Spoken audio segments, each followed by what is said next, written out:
Even after being forced by his father to live as a girl for more than a decade, Elliot never imagined he would one day be brought into the Hawthorne family's inner circle.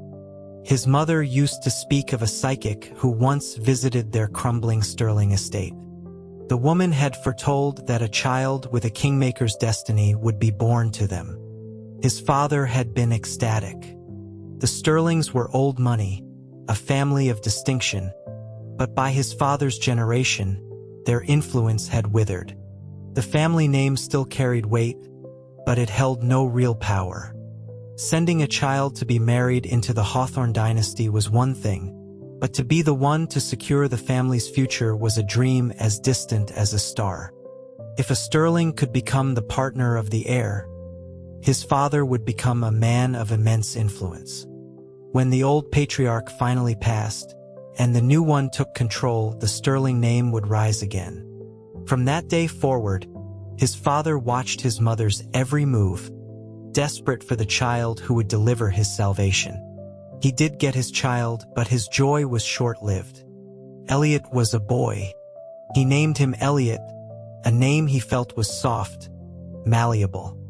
His father hoped Elliot would somehow pave the way for the destined child to come, but his mother never conceived again.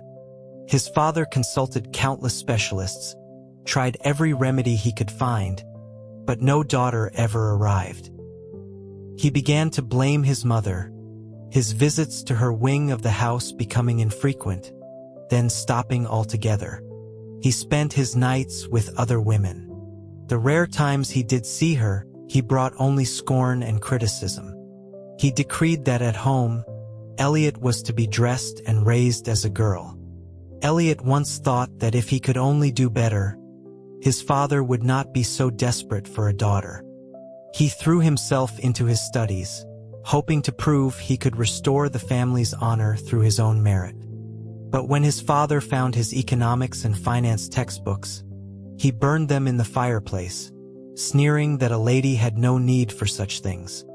He hired tutors to teach Elliot art, music, and etiquette. His mother, however, was serene. She told Elliot not to resent his father, explaining that his father was simply consumed by the desire to reclaim their family's lost glory. Elliot asked if she, too, wished he had been a girl. She assured him she did not, saying that the lives of women were difficult. A wife's position was precarious, a mistress's even more so. The women within the gilded cage of the Hawthorne family, she mused, had it harder than anyone. Her only wish was for him to grow up safe, marry a good woman, and have a peaceful life. Her wish would not be granted. When Elliot was 18, the old head of the Hawthorne family died. The new heir, Liam Hawthorne, took his place. 3 years later, Liam initiated a corporate restructuring that threatened the interests of the old guard. A group of powerful figures, his father among them, staunchly opposed him. Liam was determined to see his vision through and decided to make an example of them. One by one, his father's allies were ruined. Assets were seized, companies dissolved, reputations destroyed. His father was one of them, yet he wasn't hauled away to face federal charges with his colleagues. Liam simply sent security to lock down the Sterling estate. His father waited, day after day, in a state of suspended terror. Finally, a sleek black car arrived, bringing not an arrest warrant, but a pardon and a summons for the eldest Sterling child.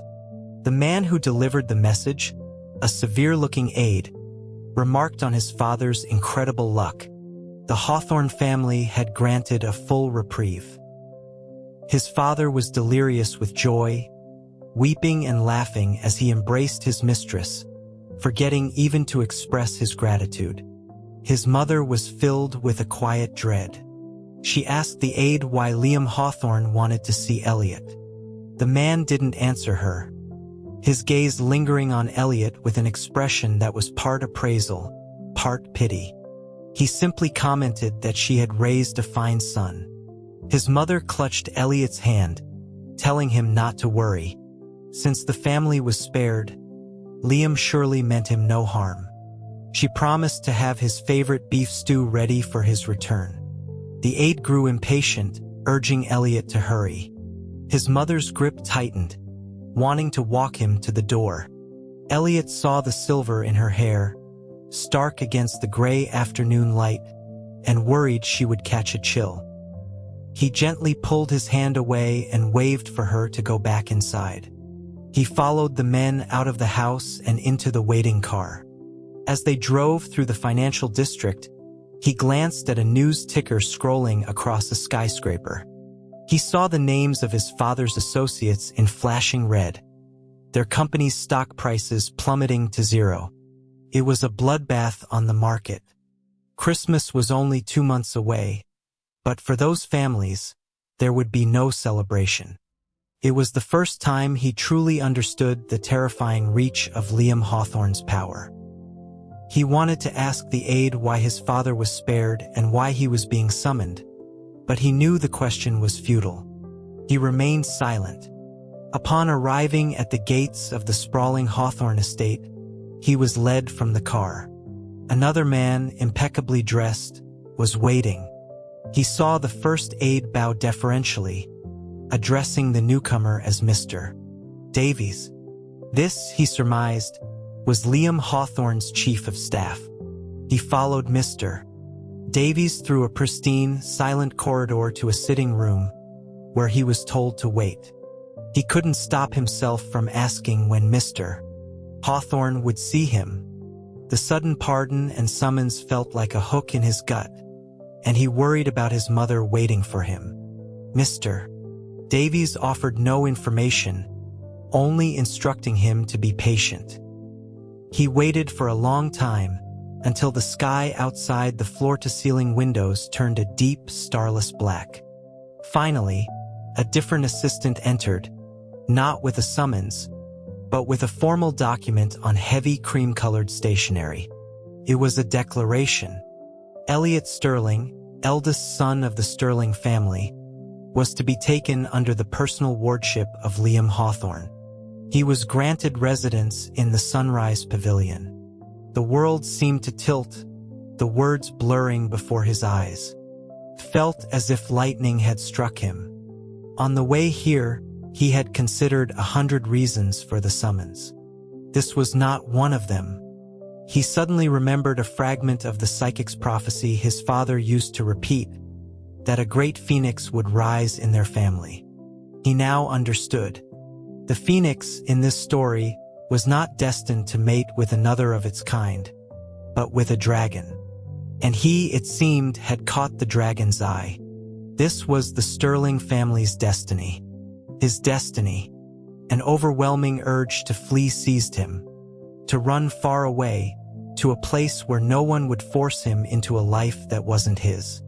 Where his father's ambition couldn't touch him, where a single piece of paper couldn't turn his entire existence into a mockery. But he couldn't move. He thought of his mother. He thought of the Sterling name. He thought of the red numbers flashing on the skyscraper screen. In the end, he silently accepted the document. The Sunrise Pavilion was already staffed with several attendants who addressed him with a new, unfamiliar title. He thought again of his father's obsessive talk of destiny and felt a hysterical laugh bubble up inside him. The laughter twisted into something else, and tears began to stream down his face. His expression must have been grotesque, because the attendants fell to their knees in alarm. Mr. Davies gestured for 2 of them to stay and dismissed the rest. He told Elliot that it was understandable to feel homesick, but such displays of emotion would not be tolerated in the future. He added that the family's honor now rested entirely on his shoulders. The moment he had arrived, a generous stipend had been transferred to his mother. Liam, Mr. Davies explained, had been overseeing the renovation of this pavilion for some time. He had named it the Sunrise Pavilion himself. He gestured upwards, noting that Liam had even painted the characters for its name on a scroll that hung in the main hall. He had been there when Liam painted it, and had heard him murmur a line from an old poem about a phoenix nesting only in the morning sun, a clear allusion to Elliot's name. Mr. Davies suggested that Elliot should settle in and try to be at peace, for some things that seem incomprehensible now become clear with time. He knew it was meant as a kindness, and Elliot managed a faint, strangled thank you. For his mother, or for some other reason he couldn't name, he accepted his new reality with a strange, unsettling calm. The next morning, he was escorted to the main house for breakfast with the head of the family. On the way, he saw staff moving in silent, efficient groups.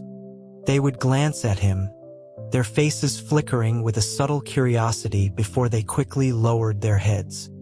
The Hawthorne household was not large. Liam had not brought new people into his circle since taking over. Catherine, Isabella, and Chloe were all that remained from the old arrangement. None of them had borne him any children. Catherine, it was said, was a woman of immense grace and intellect, her name known throughout their social circles long before her union with Liam. She was the daughter of an allied family, a perfect match in every way. When Elliot saw her, he understood. She was the picture of composure. Even upon seeing him, a man brought into her partner's home, she showed no hint of surprise. She simply offered a few polished words of welcome and instructed him to serve Liam well. Isabella's expression, however, was far more transparent. She eyed him with a poorly concealed disdain. Chloe, who looked no older than 16 or 17, stared at him openly, a bold and unashamed curiosity in her eyes. When he met her gaze, she broke into a wide, guileless smile. He felt a prickle of discomfort. Fortunately, Catherine soon concluded the formal breakfast with a few more pleasantries and dismissed them. His assigned attendant, a young man named Frank, suggested a walk through the winter gardens, mentioning that a grove of red roses was still in bloom despite the snow. But the thought of running into the other residents and making polite conversation was exhausting. He just wanted to return to the solitude of his pavilion. They had not gone far before Chloe called out to him, insisting he join her in building a snowman. He had no desire for further interaction with Liam's companions and began to refuse, but she grabbed his sleeve, her grip surprisingly strong. Though he was a man, the implications of being seen in a physical struggle with one of Liam's women were dangerous. He reluctantly allowed her to lead him away. He had never met a woman so effusive. His own mother was a creature of silence, and Catherine was the epitome of refined grace. Chloe, however, seemed to have an endless supply of words. She chattered on about growing up on the West Coast, learning to surf when she was 7, and how her father and brother used to take her camping. When she was 10, they had to move back to the East Coast, and she found it dreadfully boring. She complained that everyone here was so pretentious, their words wrapped in layers of insinuation. She hated the constant formal events where she felt like an animal in a zoo, stared at by all the other families. She had tried to make friends, but they only wanted to discuss art and literature. None of them even knew how to ride a horse. She confessed that life on the estate was even more stifling, with the staff being so timid and Isabella constantly trying to undermine her. She recounted an incident where Isabella had fallen into the decorative pond and blamed her. Catherine, she admitted, was kind and often gave her interesting books, but she wasn't as warm as she used to be. For a moment, her cheerful facade fell, replaced by a shadow of melancholy. But it passed as quickly as it came. She looked at him, her smile returning. Now that he was here, she said, she would finally have someone to talk to. She had heard that most men on the East Coast were accomplished equestrians.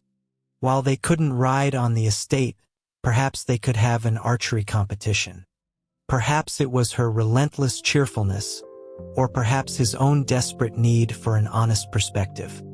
But he found himself asking if she wasn't afraid of being criticized for associating with a man who was, for all intents and purposes, another one of Liam's consorts. Chloe kicked at a small stone on the path, her expression one of utter indifference. She said she didn't care what anyone said. None of them would be here if not for a decree from Liam. It wasn't as if any of them chose this life. It was a shockingly bold statement. Frank, walking a few paces behind, broke into a nervous sweat, whispering for her to be quiet. Such words, if overheard, could have dire consequences. Chloe just snorted and kicked another stone, falling silent. Elliot then asked Frank if it was truly all right for him to be seen with her. Frank waved a dismissive hand, explaining that Liam had given instructions the day before that Elliot was not to be bound by the usual formalities. If he wished to speak with the ladies, he was free to do so. If he preferred solitude, attentive staff would be provided for company. Liam's primary concern, Frank said, was that he not feel isolated. Frank's tone then shifted as he addressed Chloe directly. He pointed out that while her intentions were good, Elliot had only just arrived, and forcing him into social activities might not be what Liam had in mind. No one, he added delicately, could ever be entirely sure of Mr. Hawthorne's moods. If her actions caused Liam displeasure, it would be unfortunate for them both. Did Liam get angry? Elliot wondered. Did he rage like his father, his words turning to fists? The thought of being beaten and thrown out of the estate was, for a fleeting moment, an appealing fantasy. But he knew it was a foolish one.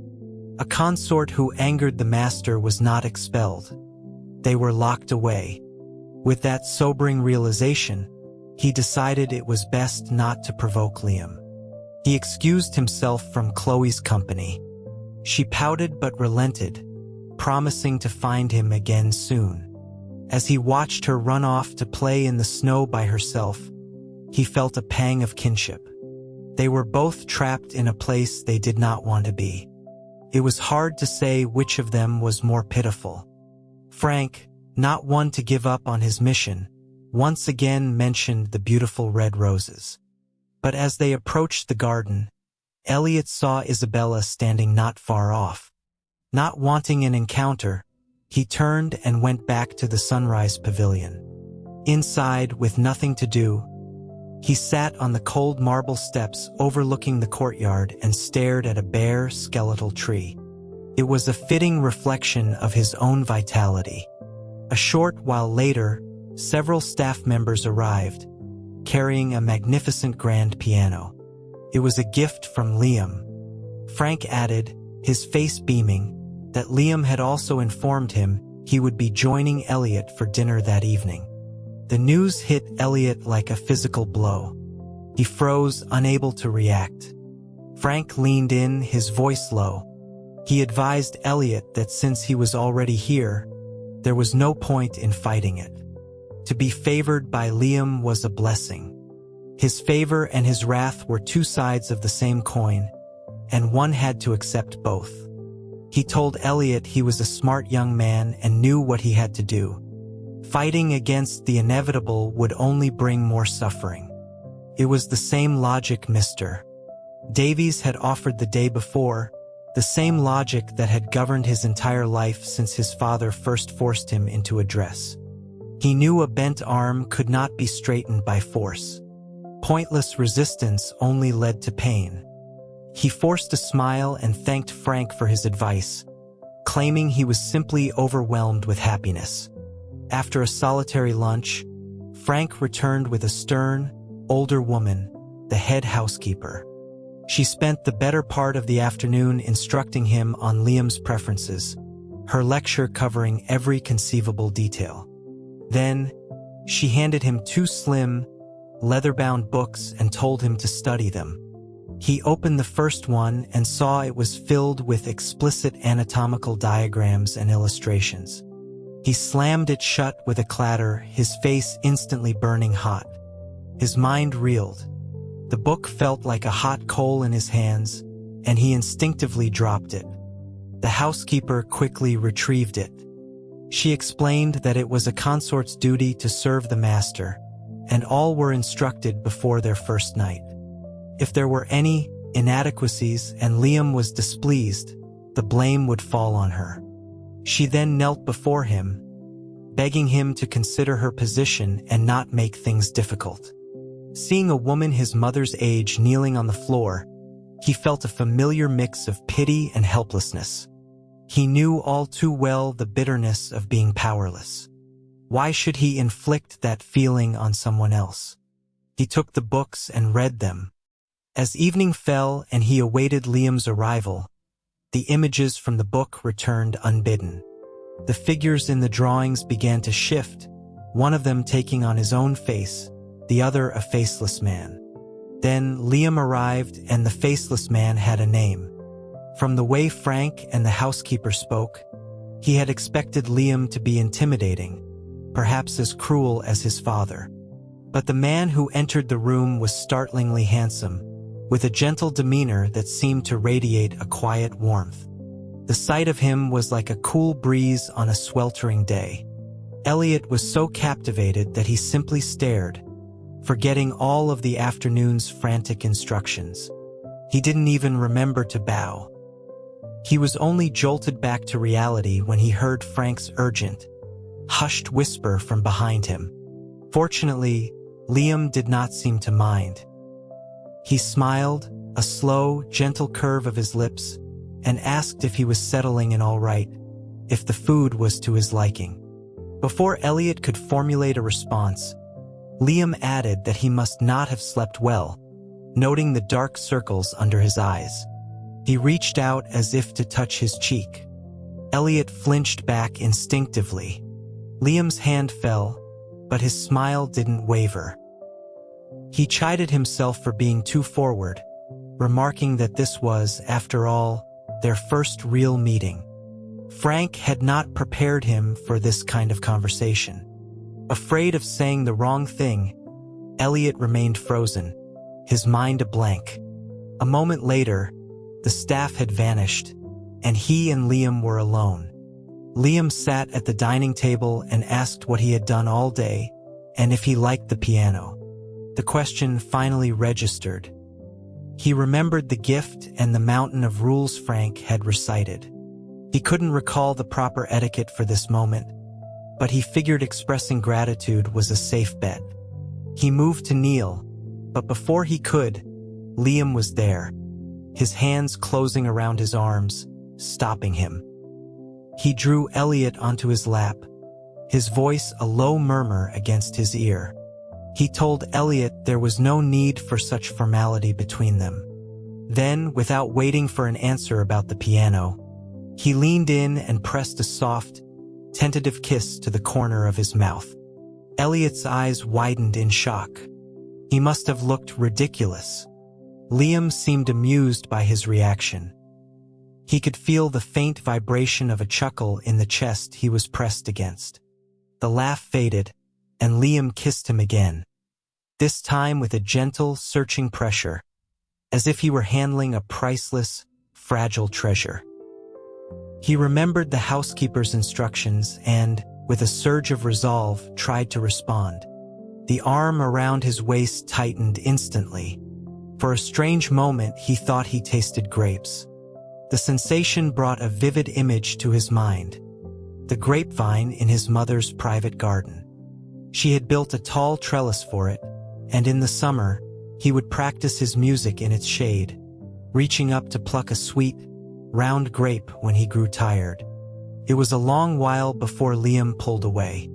He was smiling again, a devastatingly beautiful smile. Elliot thought that Liam must be aware of how handsome he was when he smiled. Why else would he do it so often? Liam asked if anyone had given him trouble at breakfast. He mentioned hearing that Chloe had invited him to play in the snow and wondered why he hadn't gone, choosing instead to stay alone in his rooms. Elliot couldn't discern his motive and chose his words carefully. He replied that no one had troubled him, that Catherine and Chloe had both been very kind. He explained that he was simply not yet accustomed to his new surroundings and had wanted some time to himself. Liam made a soft sound of understanding. He said Elliot didn't need to use such formal language with him, and if he ever felt bored, he could come to the main wing and find him. He remarked that Chloe's personality was perhaps a bit too energetic, and if Elliot didn't care for her company, he was under no obligation to entertain her. So, Liam didn't want him spending time with Chloe. It made sense. A situation like this, a powerful man with both male and female companions, was unusual. No man would want his woman walking around with his man. Elliot nodded and said he understood. Liam seemed pleased by this and leaned in to kiss him again. After a moment, he lifted Elliot into his arms and carried him toward the bedroom. Panic seized him, and he clutched at his sleeves until the fabric was a wrinkled mess. Liam laid him gently on the bed, removed his own jacket, and lay down beside him. He draped an arm over Elliot's waist, pulling him close. He told him to sleep. After a long silence, he added that he would wait, and when the day came that Elliot was ready, he would teach him properly. Elliot lay awake for a long time, afraid to move and wake him. But sometime in the deep of the night, he finally drifted into an exhausted sleep. When he woke, Liam was gone. He found a piece of dark fabric clutched in his hand. Frank arrived with his breakfast, cheerfully announcing that Liam had excused him from all future morning gatherings.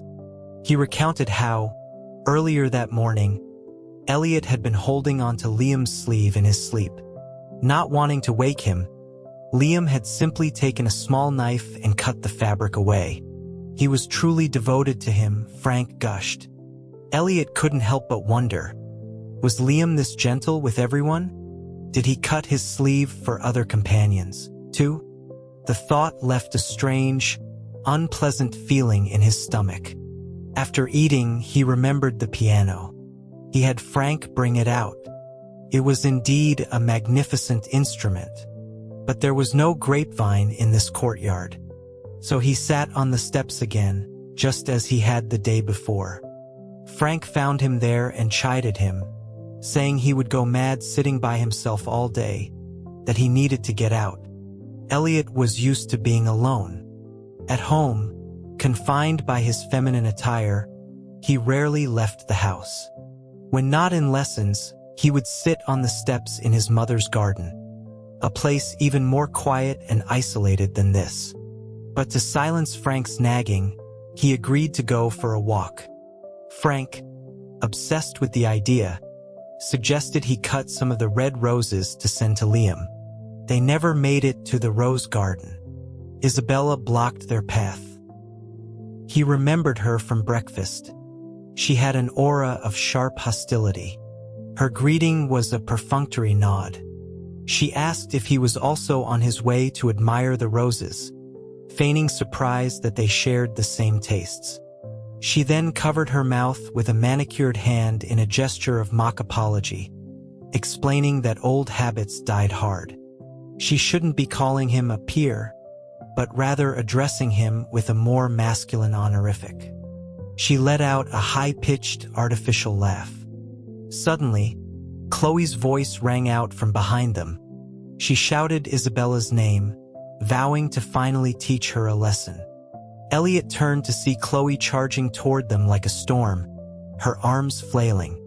Isabella's smirk vanished, and she dodged behind Elliot, cowering as Chloe's nails raked across her cheek. Chloe grabbed Isabella's coat, reaching for her hair. Isabella's hands flew up wildly, her fingers snagging on Elliot's shirt, pulling him into the fray. Frank was beside himself, stamping his feet and pleading for them to stop. He yelled at the nearby maids to separate them. It took several moments and 3 other people to pull the 3 of them apart. Elliot touched his neck. It stung with a fiery heat, scratched by one of them. He had never imagined a fight between women could be so vicious.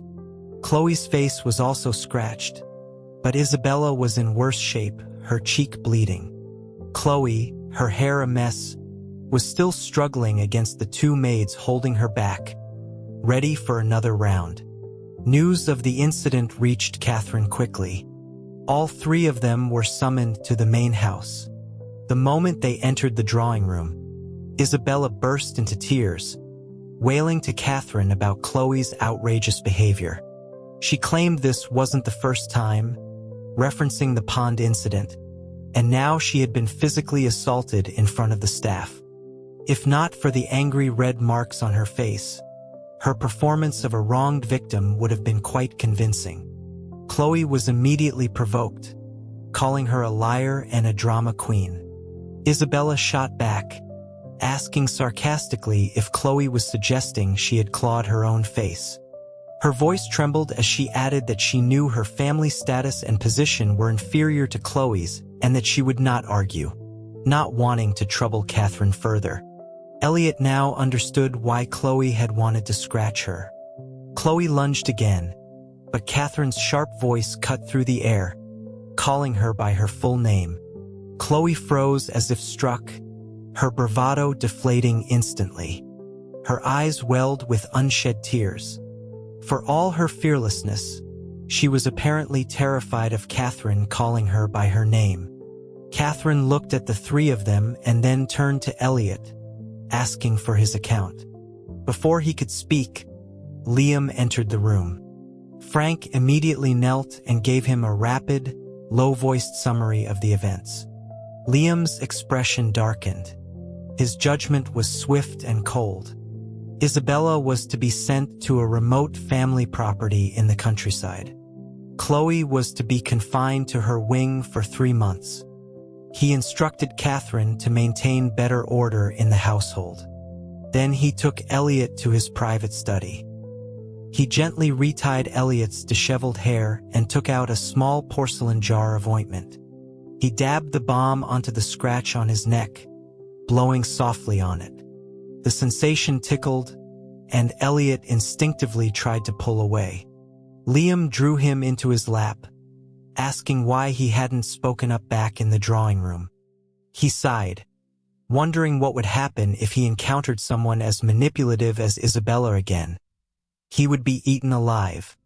But then he smiled, a flicker of his earlier warmth returning. He said it didn't matter if he couldn't speak up for himself.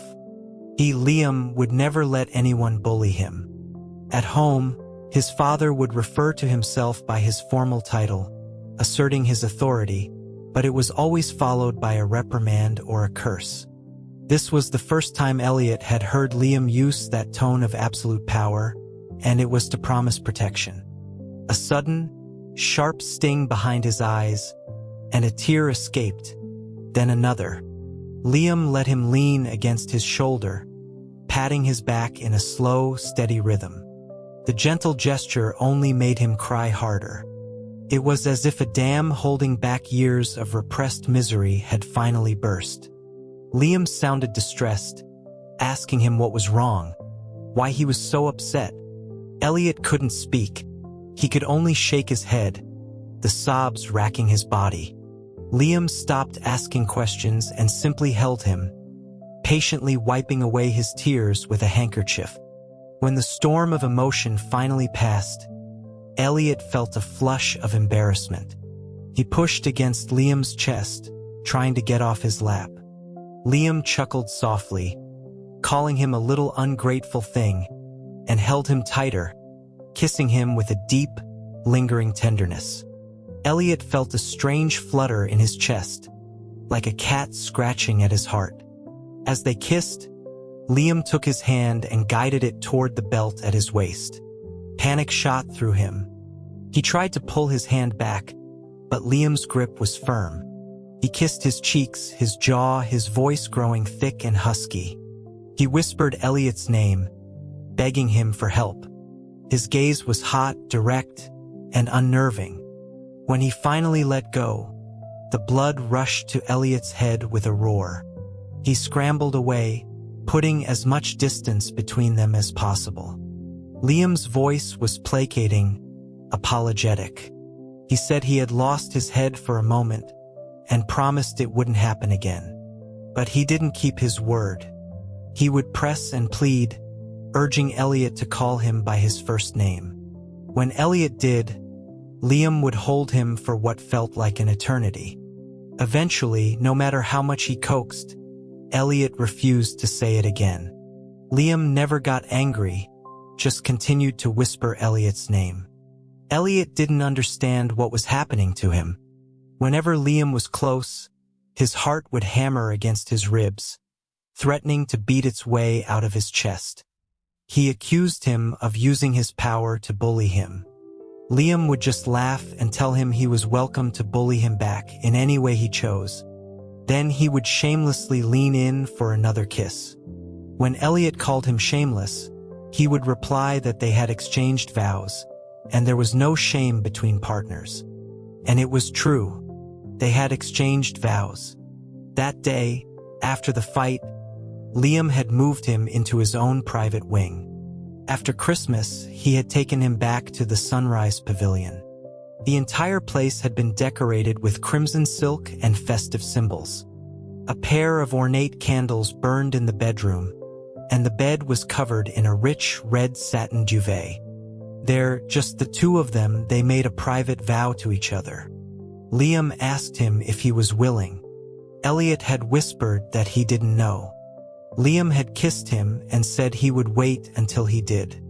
Liam always seemed to be the soul of gentleness. Until the day Chloe got drunk. As soon as her confinement was lifted, she sent a mountain of gifts to his pavilion and showed up in person, dragging him out for a barbecue. She said she needed to apologize for accidentally hurting him that day. He refused once, and she started camping out by his door every morning. Defeated, he finally agreed. She produced a bottle of tequila, explaining it was something she had brought back from a trip. She said that where she grew up, friends fought all the time, but they never held grudges. They would have a drink and everything would be fine again. To show her sincerity, she poured a large shot and downed it in one go. Unfortunately, she was not only a lightweight but a mess when drunk. She started rambling about her childhood again, and then, wrapping her arms around him, she began to sob uncontrollably. She cried that she missed her parents and her brother, her wails filled with a profound and heartbreaking grief. The more he tried to push her away, the tighter she clung, eventually wrapping her arms and legs around him like a child. She begged him not to leave her, promising she would be good. That was the scene Liam walked in on. The gentle expression on his face vanished, replaced by a cold fury. He grabbed Chloe and tore her away. This only made her cry harder, and she started screaming that she wanted to be with her brother, kicking and punching at Liam, even biting him. Liam's face was pale with rage. Several attendants rushed in and, after a struggle, managed to restrain Chloe. Liam didn't even glance at them. He grabbed Elliot's arm and dragged him into the house. It was the same way his father used to drag his mother into a room before the shouting and hitting began. Would Liam hit him? He didn't know. But he thought of his father, who had also been kind and gentle with his mother at the very beginning. A terrifying fear washed over him. The fear that the past few months had been nothing but a beautiful dream about to shatter. He began to tremble uncontrollably. Liam threw him onto the bed. Elliot immediately scrambled into the corner, curling into a tight ball, hugging his knees to his chest. He cried silently, thinking that if Liam was going to hit him, this position might offer some protection. He heard Liam's voice, strained and unfamiliar. He was afraid of him. How could he be afraid of him? Liam's voice cracked, and then he let out a harsh, broken laugh. He said that of course he was afraid. Bringing him here had been a selfish act from the start. His laughter grew wilder, more unhinged. and then it broke into sobs. He pinned Elliot to the bed, his voice a raw whisper. Whether he was willing or not, he was his. Suddenly, Elliot remembered their first meeting, Liam's gentle smile and soft voice. He remembered the piece of sleeve he had woken up clutching. He remembered Liam's promise that no one would ever hurt him. He remembered the flowers he picked for him in the winter, the kites they flew in the spring. He remembered their private wedding day. He remembered Liam begging him to call him by his first name. And he remembered his promise. "I'll wait until you know." When Liam held him in bed before, his heart had always beat fast with a confusing emotion. Today it was pounding with pure, unadulterated fear. He suddenly understood that Liam was not just a man. He was a sovereign, with the power of life and death in his hands. He had been so kind, so good, that Elliot had forgotten he was an emperor in his own kingdom. The man who had asked to be called by his name had suddenly become a terrifying monarch. The more he thought, the more pain he felt. His body ached, but his heart ached more. The world went black. He woke up in Liam's bed in the main wing. Liam was sitting beside him, his eyes red and swollen. He had clearly been crying. When he saw Elliot was awake, he reached out to touch his forehead, then hesitated and pulled his hand back. "Mr. Davies brought in a bowl of medicine." Liam took it, blew on a spoonful to cool it, and held it to Elliot's lips. Elliot stared at him. This man had just been a tyrant, and now he looked like the gentle soul he thought he knew again. But why couldn't he always be that person? He had made a promise, and he had broken it. Tears slid from the corners of his eyes. Liam panicked, reaching as if to hold him, but then he just collapsed forward, his head buried in the covers at the edge of the bed. When he sat up, there was a small, dark patch on the duvet where his tears had fallen. He told Elliot that when he was younger, before he was the heir apparent, he had gotten into trouble with his father and impulsively snuck off the estate. He was spotted by security who mistook him for an intruder. Fleeing, he had climbed a wall and ended up in the garden of a neighboring property. There, he saw a young man sitting on the steps in his shirt sleeves, lost in thought. He had been struck, thinking he had never seen anyone so beautiful. It was as if the boy had been sculpted to fit perfectly into the empty space in his own heart. He later found out it was the Sterling family's son. He started finding excuses to see him again, from a distance. When he saw Elliot dressed in girls' clothes, he had been thrilled, mistakenly believing they were kindred spirits. He knew that taking a male consort would cause a scandal, so he waited until his power was absolute before bringing him to the estate. He had planned for everything, except for the possibility that Elliot would not want to come. But once he saw him again, up close, he knew he could never let him go. So he pretended not to know, believing that if he was good to him, eventually Elliot would come to care for him. When he saw Chloe holding him, he was terrified. He was afraid it was all a one-sided fantasy, that Elliot would leave him. He thought that even if Elliot hated him, he had to keep him. When he came to his senses, he was filled with regret. He knew he had promised to wait. His voice broke as he whispered his apologies. He knew what it was like to be forced, he sobbed. He knew the pain of it. Elliot wasn't sure if he was referring to forcing him to the estate or forcing him in bed or both.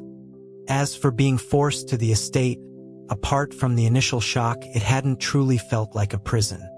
His life here was 100 times better than it had been at home. And Liam had been genuinely good to him. He was happy when he was with him. What had hurt so much that night was seeing the man he was growing to love transform into a monster like his father. He was afraid of becoming like his mother. He looked at Liam, not knowing what to say, his thoughts a tangled mess. He closed his eyes, wanting to shut everything out. And somehow he fell asleep. When he woke up, Liam was gone. Mr. Davies brought him his medicine. He reported that Liam had watched over him all night, went to a series of early morning meetings, and had returned to work at a desk brought into the room. But then he had worried Elliot wouldn't want to see him, so he had moved to an adjacent office. He hadn't eaten a single thing since the night before. Mr. Davies sighed, saying he wouldn't presume to comment on their affairs, but begged Elliot to persuade Liam to eat something before he made himself ill.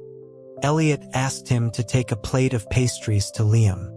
A short while later, Liam appeared, holding a few lotus blossoms. He arranged them in a vase on the bedside table, then glanced at Elliot furtively. In a very small voice, he asked if it was all right for him to stay in the room. Before Elliot could answer, Mr. Davies was already directing staff to bring the desk and chair back in. Not wanting to put the staff in an awkward position, Elliot simply nodded. Liam's face lit up, and he sat down at the desk. He pretended to review his documents, but kept stealing glances at Elliot. When Elliot frowned, he would immediately snap his attention back to his work, only to peek again a moment later. Elliot sighed. Liam immediately grew alarmed and was about to summon a doctor. Elliot quickly said he was fine, just tired from lying down for so long. Liam said the doctor had ordered him to rest. Then he lowered his head and apologized again, saying it was all his fault. He told Elliot that if he was angry, he should hit him, do anything to vent his frustration, but not to keep it bottled up. Later, he brought a stack of books. Elliot flipped through them. They were all romances between two men. Stories of unrequited love finally returned, of overcoming societal obstacles to be together. He glanced up and met Liam's gaze. He looked like a child caught with his hand in the cookie jar and quickly looked away, pretending to be engrossed in a financial report, which Elliot noticed he was holding upside down. Elliot found it slightly amusing and tossed the book aside. Liam froze, his mouth opening and closing. He went back to his report. After stealing at least a dozen more glances, he finally couldn't help himself and asked, in a timid voice, if Elliot didn't like that kind of story. Elliot just told him to focus on his work. Liam fell silent, looking crestfallen. Elliot thought he deserved to be sad after what he did. That night, Liam sat in a chair by the bed, his head propped on his hand. Elliot could see his eyes were bloodshot. Imagining another day of Mr. Davies's passive-aggressive sighing, he told Liam to go to sleep. Liam insisted he wasn't tired and would stay and watch over him. Elliot felt his resolve soften and told him to sleep on the bed. Liam sat up straight, his eyes shining. He asked if this meant Elliot had forgiven him. Elliot didn't know the answer, so he just looked at him in silence. The light in Liam's eyes dimmed. He managed a small smile and told him to sleep, that he would watch over him. The next day, Mr. Davies was back to his routine of loud, pointed sighs about Liam's health, all while pointedly ignoring Elliot. When Liam returned from his meetings, the sighing stopped, but the constant surveillance from the desk began again. Elliot decided Liam and Mr. Davies were in cahoots. That night, Liam once again took up his post in the chair. To save his own sanity, Elliot insisted he go to bed. Liam lay down stiffly on the very edge of the mattress, promising not to touch him. They continued in this strange, tense truce for several days. It was broken by the return of Liam's mother. The matriarch had been living abroad since her husband's death and had suddenly decided to come back.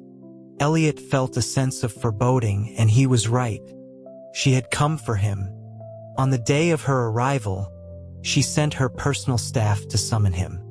Frank politely informed them that Liam had given explicit orders that Elliot was not to leave his wing. They tried to force their way in, but Frank, to Elliot's astonishment, was a surprisingly formidable presence and held them off. He told Elliot that until the matriarch left the estate, he was not to step foot outside. But Liam's mother was not so easily deterred.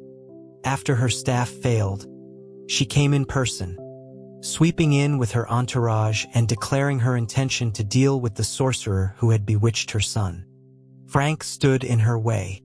Seeing that her men were no match for him, she confronted him herself. She demanded to know if he, as a senior member of the household, intended to defy her. She accused him of enabling her son's folly and asked if he wanted to see the Hawthorne name become a laughingstock, if he wanted to go down in history as a villain. A voice cut through her tirade. Liam strode into the room, bypassing his mother to stand in front of Elliot. He would worry about his own legacy, he told her, his gaze unwavering. His mother's face contorted with rage. She told him he was mad, that he didn't understand the consequences. Her tone softened slightly. She said she wouldn't force him to do it himself. She would remove this poison for him. Liam's voice was cold. He is not poison. He is my partner. His mother shrieked his name. If he persisted in this madness, she threatened, then you will what?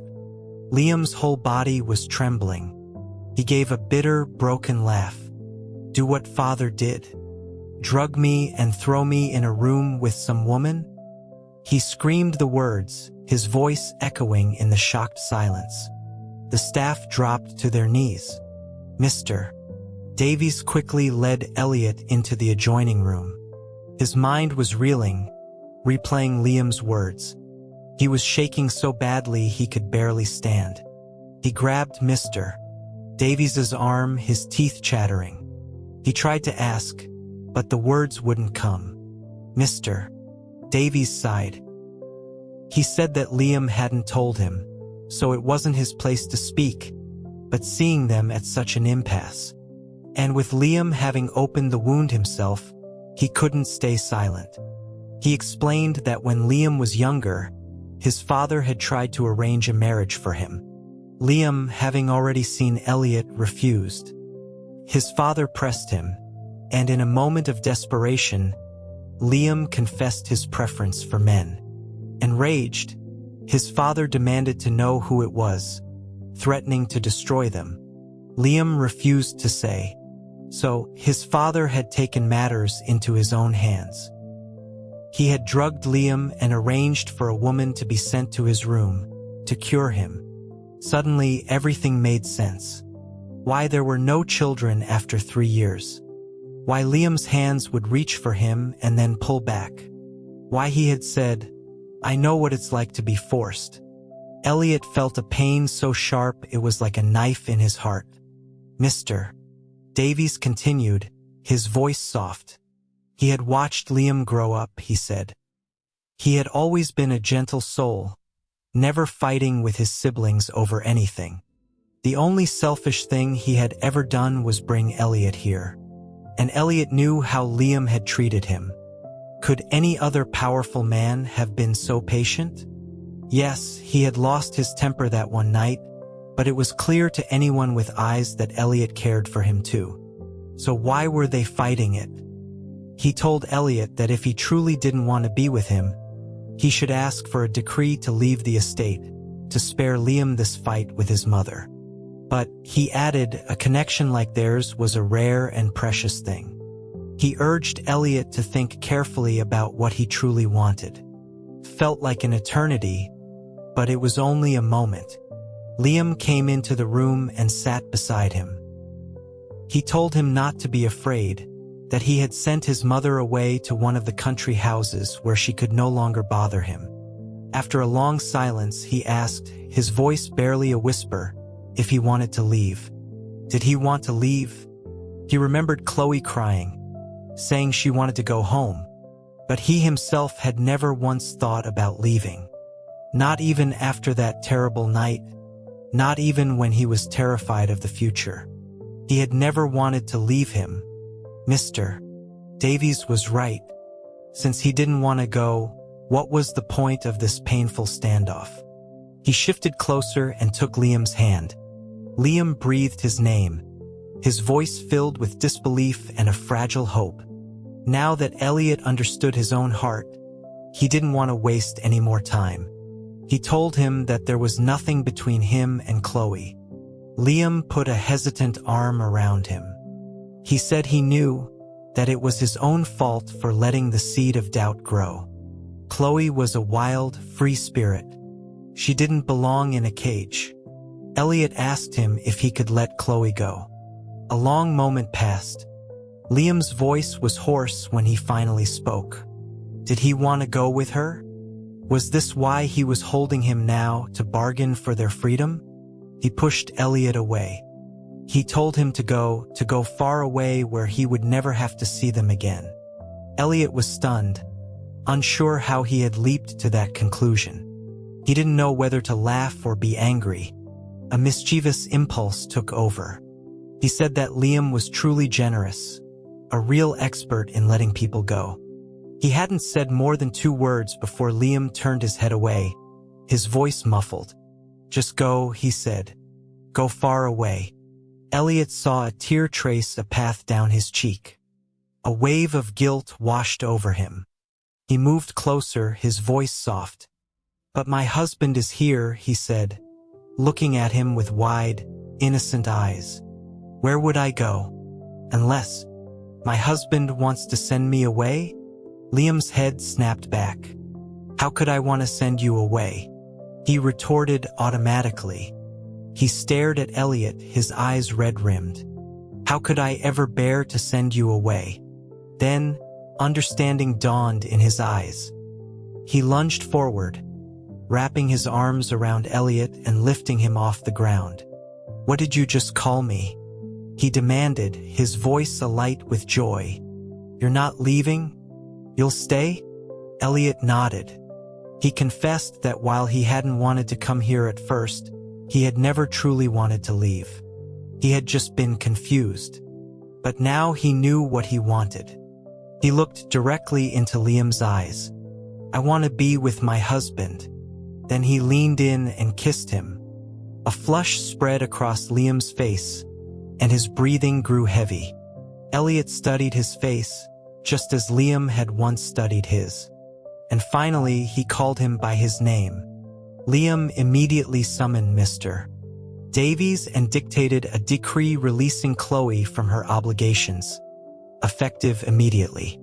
Then he turned back to Elliot and just beamed, a wide, unstoppable smile. Elliot playfully scratched his chin and asked if he was really that happy. Liam caught his hand, his thumb stroking the back of it. He leaned in, his lips brushing his ear, and whispered that this was the first time Elliot had initiated anything, and he was overjoyed. Then he begged him to say his name again. Shameless. When Chloe left, Elliot went to the high walls of the estate to watch her car drive away. He was surprised to find Catherine there. She glanced at him but said nothing. They watched as Chloe's car became a small black dot on the horizon and then disappeared. Catherine finally spoke, her voice soft. It's for the best. I hope she can finally be as carefree as her name suggests. She looked at Elliot. Thank you for convincing him to let her go. He replied that she didn't need to thank him. He had done it for himself and Liam, to prevent any future misunderstandings. Catherine looked off into the distance, a nostalgic look on her face. She said that Chloe always used to say he reminded her of her brother and wanted to be close to him, but she had always advised against it. It was strange, she mused, because he looked nothing like her brother. Perhaps she just missed him terribly. Life here was suffocating for her. Elliot asked if she too wished to leave. Catherine said that some things are not a matter of what one wishes. Then she smiled at him. You and Liam have found your way to each other. It's a good thing. When he returned to their rooms, Liam looked up, sniffed the air dramatically, and asked whose vinegar bottle had tipped over. Elliot poked his cheek. "I just went to see her off," he said. "I didn't even speak to her." "You're jealous of even that?" Liam said nothing, just pulled him into a kiss. When Elliot reached for his clothes, Liam stopped his hand. "Not yet," he murmured. "I'm afraid I'll lose control." Elliot kissed his chin. "I'm willing," he whispered. "I want to be with you." Liam's eyes immediately reddened. Elliot laughed and asked why he had become such a crybaby. He shouldn't have teased him. Soon after, he was the one crying. Later, as Liam massaged his aching back, he asked him to be his husband, officially. To be with him, one life, one love. Elliot told him about his conversation with Catherine. Liam said with certainty that she would be leaving soon. He explained that Catherine had been bound to him by his father's decree, but her heart belonged to another, a man who had been stationed overseas for years. She had stayed only out of duty to her family. He had already arranged for her love to be brought home. Liam sighed contentedly. "It's good, isn't it? We can all be with the person we love." Before she left, Catherine came to see him. She gave him the keys and security codes to the entire estate. She said she envied him for having someone who thought of him, protected him, and always stood by his side. Elliot smiled. "You'll have that too." She smiled back, a genuine, radiant smile. She turned to leave, waving a casual hand over her shoulder. "Goodbye. I wish you a long and happy life together." She looked completely different from the poised, restrained woman he had first met. She looked like a bird, finally freed from its cage. And as for him, he turned and saw Liam standing right behind him, smiling that same gentle smile from the day they first met. But this time, Elliot didn't hesitate. He ran forward and threw himself into his arms. He had found his home.